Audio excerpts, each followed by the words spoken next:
we sat for the exam 75 candidates, but what we have seen is unexpected. It's full of irony. We haven't seen this thing for sure. Almost 75 candidates scored a mean grade of D.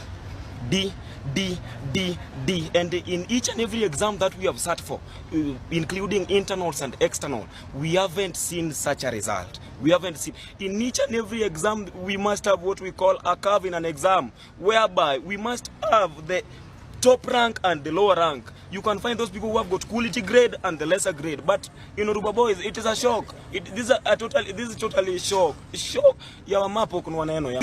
Okay, kwa majina naitwa Gordon Otieno Okinyi. Nasoma Oruba Boys High School. Matokeo vile litoka jana imetushangaza. Tulikuwa tunajua tuta celebrate vile shule zingine, but result vile imekuja hatuwezi ongelea. Just tunataka tu justice itoke kwa mkuu wa education. Kila mtu amepata grade ya almost D, only 2 people ndio manage kupata C-. The remaining D plain, D plus watu watatu, sijui watu wanne, only D-. Sasa yani hatujui hadi iko chenye.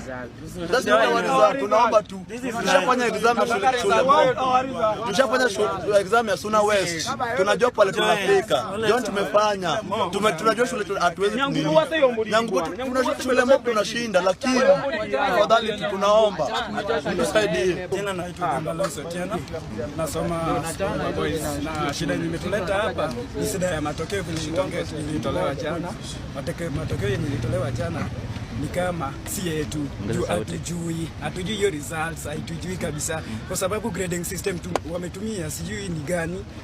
Lakini kitu mimi naomba hizi grades zimefanyiwa kama ni mbaya, kama wana claim hii result ni yetu, wakuja hata shule wacheck kwa results zenye kwa joints zenye tumekuwa tukifanya, wakuja waangalie performance yetu. Hiyo ndio